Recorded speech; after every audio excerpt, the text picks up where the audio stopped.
Hello everyone, आपका स्वागत है जीके स्टडी इजी ट्रिक्स में। आज का हमारा टॉपिक है what is greater Nepal. Nepal की सरकार यानी सत्ताधारी पार्टी नेपाली कम्युनिस्ट पार्टी ने यूनिफाइड नेपाल नेशनल फ्रंट के साथ मिलकर एक ग्रेटर नेपाल अभियान चलाया है। इसके तहत ये लोग भारत के कई प्रमुख शहरों पर अपना दावा कर रहे हैं। यूनिफाइड नेशनल फ्रंट UNNF ये एक राजनीतिक संगठन है और इसकी स्थापना 15 अगस्त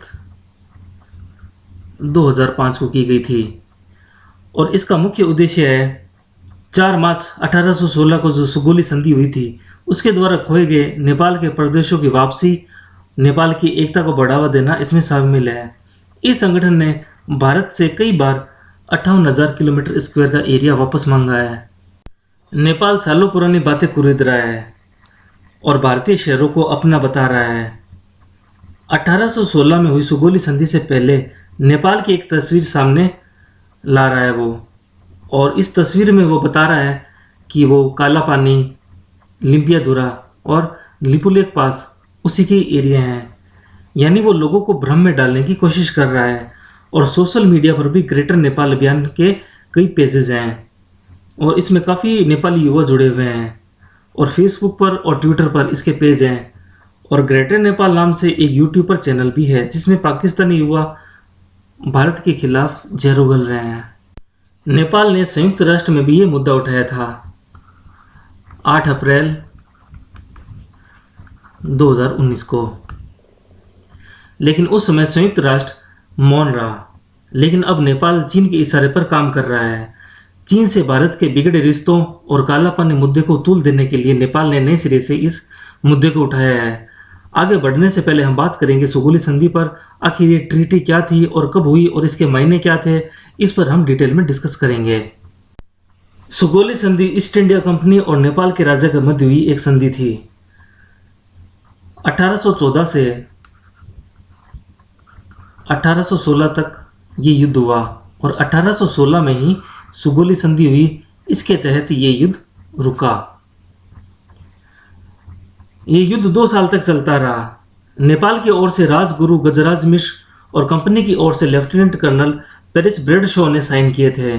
इस संधि के अनुसार नेपाल के कुछ हिस्से को ब्रिटिश भारत में शामिल करना था और काठमांडू में एक ब्रिटिश प्रतिनिधि की नियुक्ति करनी थी। ब्रिटिश सेना में गोरखाओं की भर्ती की गई। इसके साथ ही अब नेपाल अपनी किसी भी सेवा में अमेरिकी या यूरोपीय कर्मचारी को नियुक्त नहीं कर सकता था। इस संधि के तहत नेपाल ने अपने नियंत्रण वाले भूभाग का लगभग 1/3 हिस्सा गंवा दिया, जिसको नेपाल के राजा ने 25 ईयर्स में बड़ी मुश्किल से जीता था, जिसमें पूर्वी सिक्किम, पश्चिमी कुमाऊं, गढ़वाल राजशाही ब्रिटिश इंडिया में शामिल हो गए। इसके बाद इंडिया में 1857 की क्रांति हुई। जब इंडिया में 1857 का विद्रोह हुआ, उस विद्रोह को दबाने के लिए ब्रिटिशों ने नेपाल की मदद मांगी और मदद की एवज में 1860 में तराई का भूभाग नेपाल को वापस दे दिया गया। सुगोली संधि के बाद आज तक नेपाल और भारत के बीच में सीमा विवाद जारी है। संधि ये बताने में विफल रही कि वास्तविक सीमा रेखा कहाँ से गुजरेगी। भारत और नेपाल में लगभग 60,000 हेक्टेयर क्षेत्रफल ऐसा है जिस पर दोनों देश दावा करते हैं। नतीजा ये होगा कि आज भी नेपाल और भारत दोनों बॉर्डर पर 54 ऐसे एरिया हैं, वहाँ पर अतिक्रमण का दावा दोनों देश एक दूसरे पर लगा रहे हैं। इन क्षेत्रों में काला पानी, लिम्पियाधुरा, सुस्ता, मेची, टनकपुर, संदकपुर, पशुपति नगर ये सब शामिल है। और ये वाला जो एरिया है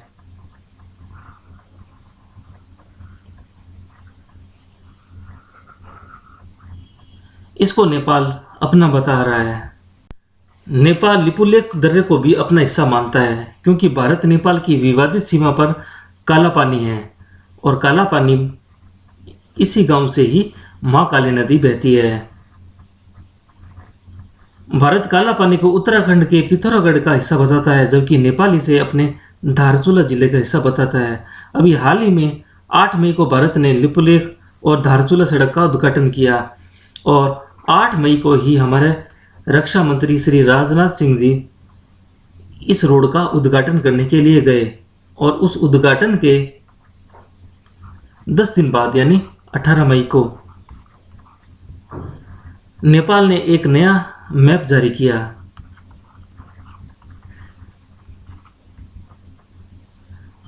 उसमें उसने तीनों इलाके लिम्पियाधुरा, कालापानी और लिपुलेख को अपना एरिया बताया।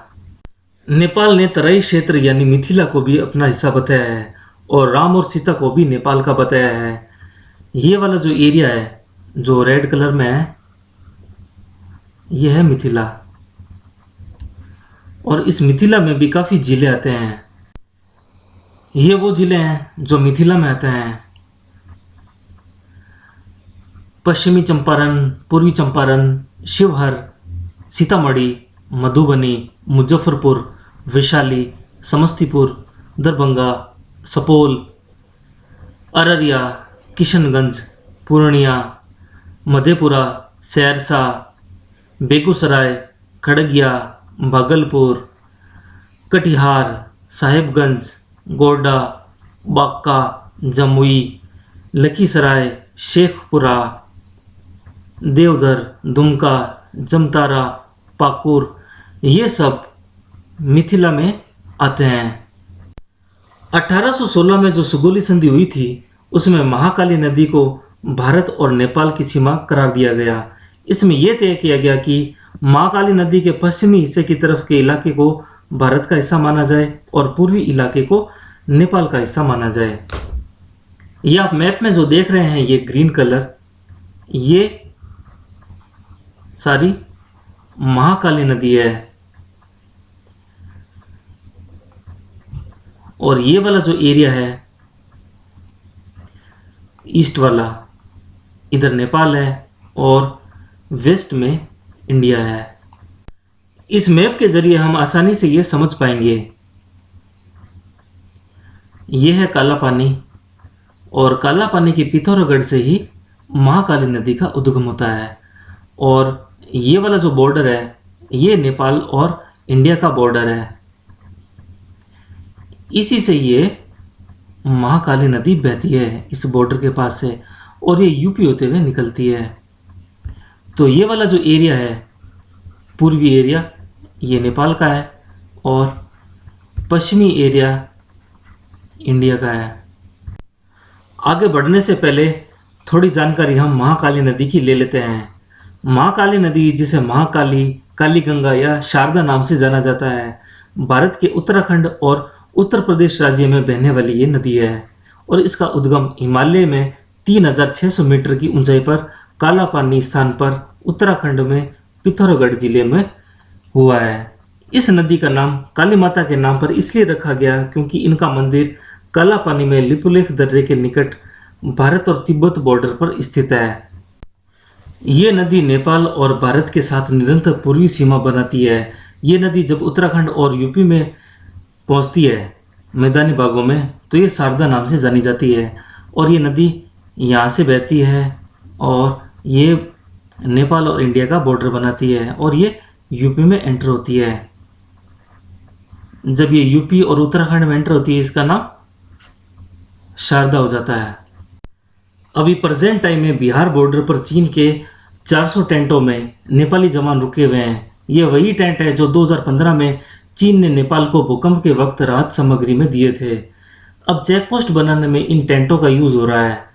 इन टेंटों में जगह जगह सीसीटीवी भी लगे हुए हैं। बिहार में नेपाल कभी दूसरा देश नहीं माना गया क्योंकि बिहार के लोग आराम से नेपाल जाते थे और नेपाल के लोग बिहार आ जा सकते थे, कोई भी रोक टोक नहीं थी। लेकिन इन दिनों में ये रोक बढ़ गई है। जब नेपाल के द्वारा भारत के नागरिकों को नेपाल जाने के लिए रोका गया तो हमारे इंडिया ने भी एसएसबी के जवानों को तैनात कर दिया। जो कोई भी नेपाली अगर आता है तो उसकी पूरी जांच होती है, एक परमिट लेना होता है उसको। अगर उसके पास परमिट नहीं है तो वो इंडिया में नहीं आ सकता, एंटर नहीं हो सकता। नेपाल ने सुस्ता जाने वाले मार्ग पर भी रोक लगा दी है। नरसई जंगल की 14,500 एकड़ जमीन पर भी नेपाल ने कब्जा कर लिया है। बॉर्डर पर नेपाल चाइना जैसी हरकतें करने लग गया है। बिहार के वाल्मीकि नगर पर भी नेपाल ने पूरी तरह कब्जा कर लिया है। सुस्ता के साथ लगे नरसई जंगल पर भी नेपाल ने अपना दावा कर दिया है। नेपाल आर्म्ड फोर्स ने यहाँ अपनी कैंप लगा दिए हैं और जहाँ पर उन्होंने कब्जा किया है वहाँ पर उन्होंने खेती करना भी स्टार्ट कर दिया है। ये कैंप कहने को तो क्वारंटीन सेंटर है, लेकिन ये नेपाली सेना के रहने के ठिकाने हैं। नेपाल लगातार बिहार बॉर्डर पर अपनी आर्मी को बढ़ाता जा रहा है। भारत ने भी अब एसएसबी के जवानों को तैनात कर दिया है। हमारे इंडिया के एसएसबी के जवानों ने भी अपना मोर्चा संभाल लिया है। यह है हमारे एसएसबी के जवान, यानी सशस्त्र सीमा बल। इसका ध्येय वाक्य है सेवा, सुरक्षा और बंधुत्व। ये एग्जाम में पूछा जा सकता है। नेपाल का कोई भी व्हीकल इंडिया के अंदर एंटर नहीं हो सकता, क्योंकि इंडिया में एंटर होने के लिए नेपालियों को एक परमिट की ज़रूरत होती है। अगर वो परमिट उनके पास नहीं है तो वो इंडिया में एंटर नहीं हो सकते। और अभी कोरोना वायरस का भी टाइम चल रहा है, तो काफ़ी सिक्योरिटी है बॉर्डर पर। अभी नेपाल ने गंडक नदी के पास सुस्ता गांव में एक ब्रिज का निर्माण करना स्टार्ट किया, जिसका भारत ने विरोध किया तो उसने वो निर्माण बंद कर दिया। उसके बाद में एसएसबी के कैंप के पास 50 मीटर की दूरी पर एक रिवर बहती है। उस रिवर के पानी को भी नेपाल ने रोक दिया ताकि एसएसबी के जवानों को कोई भी पानी ना मिल सके। अभी हाल ही में नेपाल ने एक न्यू मैप लॉन्च किया था, वो मैं आपको दिखाता हूँ। ये है वो न्यू मैप जो नेपाल ने अभी जारी किया था। और ये वाला जो एरिया है, लिम्पियाधुरा, काला पानी और लिपुलेख, इसको अपना एरिया बताया है नेपाल ने। तिब्बत की राजधानी ल्हासा से नेपाल बॉर्डर पर झांगमू और कोडारी तक आने वाली रोड चीन नेपाल फ्रेंडशिप हाईवे के नाम से पुकारी जाती है। 1300 किलोमीटर लंबी ये रोड ल्हासा से काठमांडू तक आती है। यह है ल्हासा, यह है तिब्बत की राजधानी, और ये रोड 1300 किलोमीटर लंबी है और इससे काठमांडू तक आसानी से आया जा सकता है। और यहाँ से ल्हासा से काठमांडू तक ये एयरक्राफ्ट भी आ जा सकते हैं। ये वाली रोड है, ये इंडिया के लिए काफ़ी चिंता का विषय है, क्योंकि इंडिया ये मानता है कि अगर चाइना से कभी भी युद्ध हुआ तो थल सेना और वायुसेना इसी रोड के ज़रिए काठमांडू तक आ सकती है और इंडिया के बॉर्डर्स तक आसानी से चाइना की आर्मी आ सकती है। चीन नेपाल मैत्री हाईवे या चाइना नेपाल फ्रेंडशिप हाईवे दिखने में कुछ ऐसा है।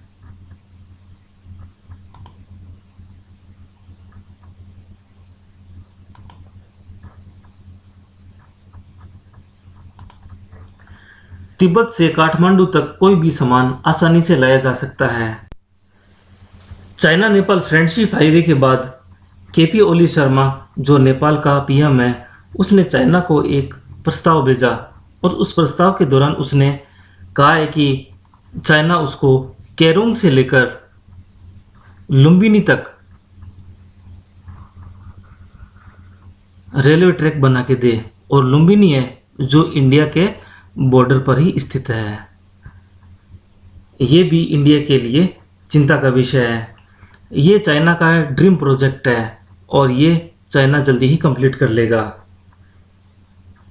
और चाइना ने इसके लिए परमिशन भी दे दी है, क्योंकि चाइना अपने mission one belt one road OBOR के तहत ये काम जरूर करेगा।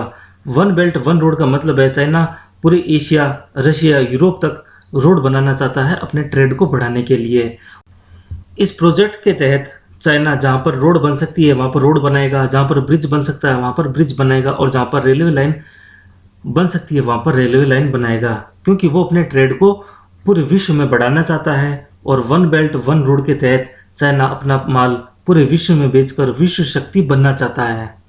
इस मैप के जरिए आप अच्छे से समझ पाएंगे वन बेल्ट वन रोड, जो चाइना पूरे एशिया, रशिया के पास में, और ये यूरोप, बेल्जियम, फ्रांस, इटली, दबूती यानी अफ्रीका का पूरा एरिया, और ये सारा एरिया कवर करना चाहता है। ये वन बेल्ट वन रोड, इसमें ये ट्रिलियंस डॉलर्स खर्च करने को तैयार है। और ये है वो ट्रेन जो चाइना टू नेपाल चलेगी। ये चाइना का ड्रीम है। चाइना नेपाल फ्रेंडशिप हाईवे या नेपाल चाइना रेल लिंक, इन दोनों से ही इंडिया को काफ़ी टेंशन है, क्योंकि ये जो मैप है ये चाइना का है और यहाँ तक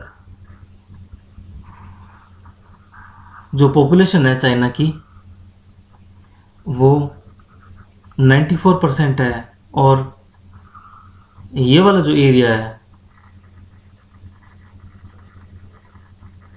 यहाँ पर 6% ही पॉपुलेशन रहती है, यानी जो आर्मी है उसको यहाँ से इधर लाना काफ़ी हार्ड होगा। इसीलिए तिब्बत से नेपाल के बीच में ये रोड और रेल लिंक बनाई जा रही है, ताकि कभी भी फ्यूचर में इंडिया पर अगर अटैक करना हो तो बहुत ही आसानी से चाइना कर सकता है। ये इंडिया के लिए काफ़ी खतरा बन सकता है चाइना। एक तरफ ओली सरकार भारत के खिलाफ जहर उगल रही है और चाइना से दोस्ती निभा रही है, वहीं दूसरी तरफ चीन भी भारत के बॉर्डर पर भारत के खिलाफ खड़ा है। इसी बीच चाइना ने नेपाल की पीठ में छुरा घोंपते हुए उत्तराखंड के पास नेपाल सीमा पर हुमला इलाके में घुसपैठ कर चीन ने 9 अवैध बिल्डिंग्स खड़ी कर दी है। ये बिल्डिंग्स अभी अगस्त में ही बनाई है चीन ने नेपाल के पिलर्स तोड़ दिए और अंदर बॉर्डर में घुस गया। चीन की इस गद्दारी से नेपाल के पैरों के तले ज़मीन खिसक गई। ये आप जो देख रहे हैं ये वही बिल्डिंग्स हैं जो चाइना ने बनाई है। ये घुसपैठ चाइना अभी नहीं कर रहा, इससे पहले भी काफ़ी घुसपैठ वो कर चुका है। इससे पहले चाइना ने दारचूला, हुमला, गोरखा, रसुवा, सिंधुपाल चौक, दोलखा, रखुआ सभा ज़िले में काफ़ी घुसपैठ की है, और ये सारे के सारे ज़िले तिब्बत के बॉर्डर पर लगते हैं, और ये लगातार नेपाल में घुसपैठ करता जा रहा है। एक नज़र में आप ये भी देख लें कि भारत के राज्यों की सीमाएं नेपाल से लगती है। उत्तराखंड की लगती है 275 किलोमीटर की, और यूपी की लगती है 551 किलोमीटर, और बिहार की लगती है 726 किलोमीटर, और सिक्किम की लगती है 99 किलोमीटर, और पश्चिम बंगाल की लगती है 275 किलोमीटर्स। ये सीमाएं नेपाल से इंडिया की लगती है, इन स्टेट्स की। नेपाल ने अपने मित्र भारत को छोड़कर चाइना की गोद में बैठ गया है, जिसका हर्जाना उसे भुगतना ही होगा। चाइना किसी का मित्र नहीं हो सकता। आगे आने वाले टाइम में चाइना नेपाल और पाकिस्तान के ज़्यादातर इलाकों पर कब्जा कर लेगा। इस वीडियो में हम यहाँ तक ही पढ़ेंगे, और आगे न्यू अपडेट जैसे जैसे आएंगे मैं न्यू अपडेट देता रहूँगा। Thank you everyone, have a great day.